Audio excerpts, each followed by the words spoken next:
Budget 2025। Budget में किसे क्या मिला? कल वित्त मंत्री सीतारमण जी द्वारा पेश किया गया बजट, जिसे आप सभी ने सुना व देखा होगा। आपने अपने हिसाब से व जो मीडिया में बताया गया है उसके हिसाब से एनालिसिस कर लिया होगा। हमारी नज़र में बजट का आप पर क्या असर होने वाला है, साथ में शेयर बाजार के नज़रिए से बजट का क्या असर हो सकता है, कैपिटल गेन और अन्य कमाई पर किस प्रकार टैक्स देना होगा, 12 लाख पर कोई टैक्स नहीं, क्या है पूरा मामला, इन सभी चीज़ों को आसान भाषा में समझने की कोशिश करते हैं। साथियों नमस्कार, आप देख रहे हैं स्टॉक प्रॉफिट इंडिया। चैनल में पहली बार आए हैं तो सब्सक्राइब जरूर करें। बात करते हैं आज बजट की। बजट देश का हो या आपके घर का, दोनों ही महत्वपूर्ण हैं। सबसे पहला बजट होता है आपके घर का बजट, उसके बाद होता है आपके देश का बजट। यदि आपके घर का बजट सही नहीं है तो उस देश का बजट भी सही नहीं हो सकता। हमारे बुजुर्ग कहते आए हैं कि बेटा अपने पैरों पर खड़े हो जाओ, तो क्या यह कहावत सरकार पर लागू नहीं होती है? इन सब चीज़ों को समझने की कोशिश करते हैं। तो शुरुआत करते हैं आज के वीडियो की। वीडियो पसंद आए तो अंत में कमेंट जरूर करें, साथ में शेयर भी जरूर करें। तो बजट 2025 में आपको क्या मिला? तो सबसे पहले नजर डालते हैं बजट के इंपॉर्टेंट लाइनों पर। 12 लाख की कमाई पर कोई टैक्स नहीं, 75,000 स्टैंडर्ड डिडक्शन के साथ टैक्स लिमिट 12.75 लाख की गई।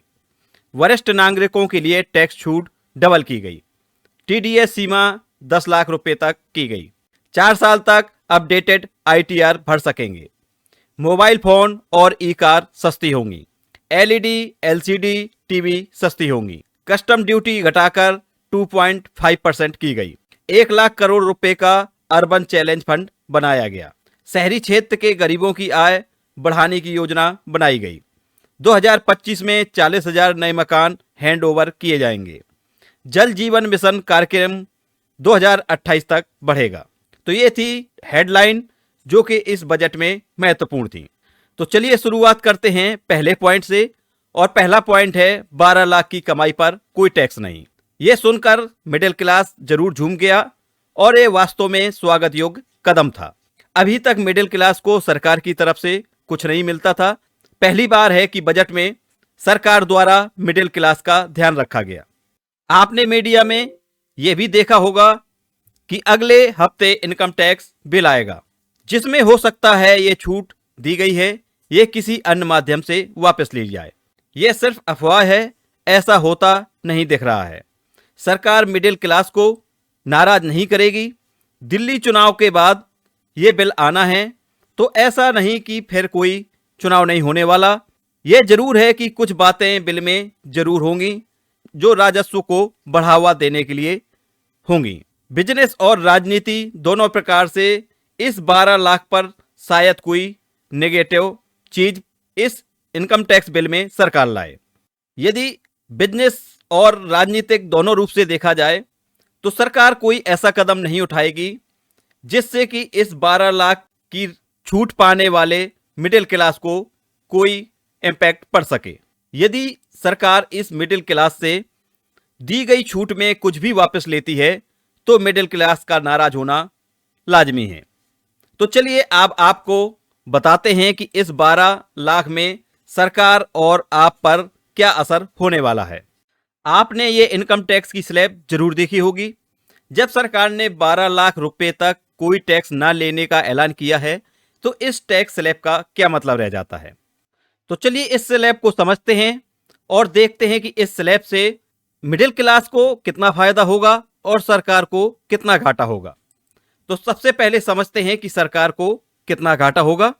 यह सच्चाई है कि 12 लाख की छूट देने से भारत सरकार के राजस्व में 1 लाख करोड़ रुपए की कमी आएगी। यानी 1 लाख करोड़ रुपए का घाटा भारत सरकार को होने वाला है 12 लाख की छूट देने पर। तो क्या यह देश के लिए सही है? देश की अर्थव्यवस्था के लिए सही है? क्या ऐसा कदम देश के हित के लिए होगा? आइए समझते हैं इस 12 लाख की पूरी कहानी।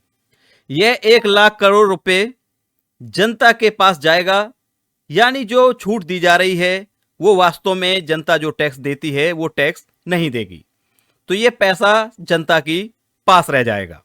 जब ये पैसा जनता के पास रह जाएगा तो ये पैसा जनता खर्च जरूर करेगी, तो अपनी जरूरतों के हिसाब से सामान खरीदेगी या किसी प्रकार से इंश्योरेंस, एफडी, शौक वाले सामान लेने के लिए खर्च करेगी, जैसे गाड़ी, मोबाइल, टीवी, कपड़े या और कुछ अन्य सामान भी हो सकता है। जब ये चीजें खरीदी जाएंगी तो आप इन सभी चीजों पर जीएसटी देंगे। मान लीजिए कि आपने कोई सामान नहीं खरीदा, आपने प्रॉपर्टी खरीदी, तो प्रॉपर्टी खरीदने के लिए आप स्टैंप ड्यूटी देंगे। जिससे प्रॉपर्टी लेंगे वो कैपिटल गेन टैक्स देगा, चाहे वो शॉर्ट टर्म टैक्स हो या लॉन्ग टर्म टैक्स हो। इस प्रकार आप सारा कैलकुलेशन करके देख लीजिए। 1 लाख करोड़ के बदले सरकार 3.25 लाख करोड़ रुपए आपसे टैक्स के रूप में वसूल करने वाली है। तो इस 12 लाख की छूट देने पर सरकार के राजस्व में कोई कमी नहीं आने वाली है, बल्कि 1 लाख करोड़ के बदले में 3.25 लाख करोड़ रुपए आपसे GST, short capital gain, long capital gain आदि विभिन्न प्रकार से वसूलने वाली है। तो आपके मन में जो अभी तक ये ख्याल था कि सरकार 12 लाख तक की छूट देकर घाटे में जा रही है, इससे सरकार को इनकम और बढ़ने वाली है। चलिए वापस चलते हैं अब उस स्लैब पर। तो ऐसा नहीं है कि सरकार ने 12 लाख की छूट देकर सिर्फ अपना फायदा किया है। इस 12 लाख की छूट देकर सरकार ने आपका भी फायदा किया है। बिजनेसमैन को फायदा होगा, उसका बिजनेस ज्यादा चलेगा, उसके सामान की बिक्री ज्यादा होगी। यदि वो किसी भी प्रकार का सामान बेचता है, किसी भी प्रॉपर्टी का लेन देन होता है, तो आपकी इनकम भी बढ़ेगी। अंततः देखा जाए तो यह पैसा बाजार में इनफ्लो होगा, तो इस सुस्त पड़े हुए बाजार में रौनक आएगी इस 12 लाख के पैकेज से। तो इस 12 लाख की अहमियत क्या है आपको समझ में आ गई होगी। सरकार को यह कदम काफी पहले ही उठा लेना चाहिए था, पर देर आए दुरुस्त आए। बाजार में इनफ्लो की बहुत कमी थी, जो अब दूर हो सकती है। चलिए अब समझते हैं इस स्लैब को। यदि आपकी कमाई 12 लाख तक की है तो आपको कोई टैक्स नहीं देना होगा, यह सच्चाई है। लेकिन यदि आपकी कमाई 12 से 13 लाख में पहुंचती है तो यहां पर आपको टैक्स देना होगा। इस टैक्स को कैसे देना होगा, उसके लिए हम आपको सारा कैलकुलेशन करके दिखाने वाले हैं। उसके पहले आपको समझना होगा रिबेट यूएस 87A का एक्ट। इसके तहत प्रावधान था कि 25,000 तक का यदि कोई टैक्स बनता है तो आपको टैक्स रिबेट में छूट मिलेगी। यानी कि मौजूदा समय पे यदि आपका इनकम टैक्स 25,000 तक बनता था तो उसके लिए सरकार ने विशेष प्रावधान किया था 87A के तहत, जिसमें 25,000 तक के टैक्स को छूट प्रदान की गई थी। अब यही टैक्स 25,000 से बढ़ाकर 60,000 रुपए कर दिया गया है। यानी कि अब जो आपका इनकम टैक्स 60,000 तक बनेगा को सरकार को नहीं देना होगा। आइए उसको समझते हैं स्लैब में कि आपका टैक्स किस प्रकार से कैलकुलेट किया जाएगा। तो इस 12 लाख को भी सरकार ने 2 कैटेगरी में डिवाइड किया है। पहली कैटेगरी, आप सेल्फ डिपेंड हैं, यानी आपके खुद के बिजनेस से कमाई करते हैं, तो ये आपकी सीमा 12 लाख तक मानी जाएगी। यदि वहीं पर आप सैलरीड व्यक्ति हैं, आप किसी कंपनी, किसी विभाग में काम करते हैं, आपकी इनकम 12,75,000 तक है, तो आपको कोई टैक्स नहीं देना होगा। लेकिन वहीं पे यदि आप खुद का बिजनेस करके 12 लाख रुपए कमाते हैं और आपका स्लैब 12,50,000 हो जाता है, तो आप 12 लाख तक की ही छूट प्राप्त कर सकते हैं। वहां पे आपको 75,000 का स्पेशल छूट नहीं मिलेगी। तो ये सैलरीड और बिजनेसमैन के लिए अलग अलग है। तो आइए समझते हैं कि पुरानी टैक्स स्लैब और न्यू टैक्स स्लैब में क्या अंतर है। पहले आपकी कमाई 3 लाख तक निल थी, 3 लाख से 7 लाख तक 5% थी। यानी 3 लाख तक आपका इनकम टैक्स 0, 3 से 7 लाख होता है 4 लाख रुपए। तो ये 4 लाख रुपए आपको टैक्स के रूप में देना पड़ते थे, जिस पे 5% टैक्स होता था। तो 4 पंचे 20, तो यानी 20 हजार रुपये आपका टैक्स बनता था और सरकार की तरफ से छूट थी 87A के तहत 25,000 की। तो यहाँ पे 7 लाख तक आपको कोई टैक्स नहीं देना होता था। वहीं पे यदि आपकी इनकम 7 लाख से ऊपर थी और 10 लाख से नीचे थी तो जो आपका डिफरेंस पैदा होगा 3 से 7 लाख तक जो 4 लाख रुपए होता है उस पे आपको 20,000 टैक्स देना होता था और 7 से 10 लाख के बीच में जो स्लैब बनता था वो 3 लाख का होता था। इस 3 लाख पे आपको 10% टैक्स देना होता था। तो ये 20,000 और जो ये आपका डिफरेंस यहाँ पे 3 लाख होता है, इस 3 लाख पे 10% टैक्स होता था 30,000। तो ये 20,000 और प्लस यहाँ पे 30,000, तो ये हो जाता था टोटल 50,000 रुपये। तो यानी आपकी इनकम 10 लाख रुपए तक थी तो आपका टैक्स बनता था 50,000 रुपये। अब ये न्यू टैक्स स्लैब में अलग चीज निकल के आई है, वो हम आपको समझाते हैं। यदि आपकी इनकम 12 लाख तक है तो आपको किसी प्रकार के टैक्स देने की जरूरत नहीं है। यदि वहीं पे आप सैलरीड व्यक्ति हैं और आपकी इनकम 12,75,000 रुपये तक है तो आपको कोई टैक्स देने की जरूरत नहीं है। यहाँ पे एक और समझने वाली बात है कि इस 12 लाख में कैपिटल गेन टैक्स को इंक्लूड नहीं किया गया है। यानी आप किसी भी प्रकार का कैपिटल गेन, चाहे वो प्रॉपर्टी से अर्जित करें और वो चाहे शेयर बाजार से अर्जित करें, यानी कैपिटल गेन टैक्स इस 12 लाख की इनकम में शामिल नहीं होगा। किसी भी कैपिटल गेन में प्राप्त की गई इनकम को आपको उसके लिए स्पेशल टैक्स जो घोषित किए गए हैं सरकार की तरफ से, जैसे लॉन्ग टर्म के लिए 15% और शॉर्ट टर्म के लिए 20%, वो आपको उस कैटेगरी में उस अमाउंट के लिए दे होगा। तो आप उसको इस स्लैब से अलग मानकर चलें, यहां पे उसको इंक्लूड ना करें। यहां पे वो इंक्लूड तब होंगे जबकि आपकी इनकम मान लीजिए 11 लाख रुपए है और आपने कैपिटल गेन के रूप में 2 लाख कहीं से अर्जित किए हैं, तो टोटल आपकी इनकम मानी जाएगी 13 लाख।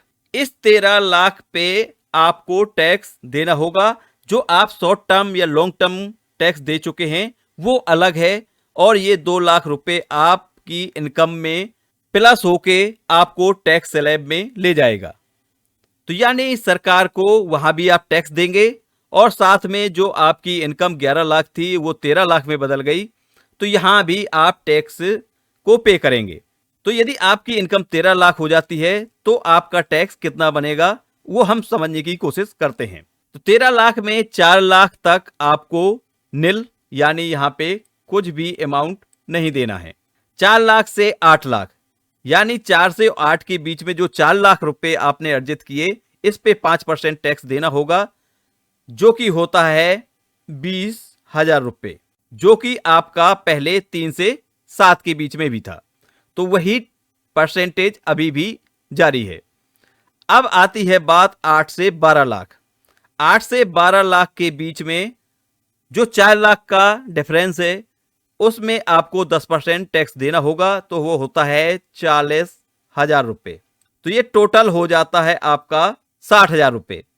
अब बात आती है कि आपकी इनकम 13 लाख पहुंच गई है, तो 12 लाख से ऊपर 1 लाख हुआ, तो 1 लाख पे आपको 15% टैक्स लगेगा, जो कि होता है 15,000 रुपए।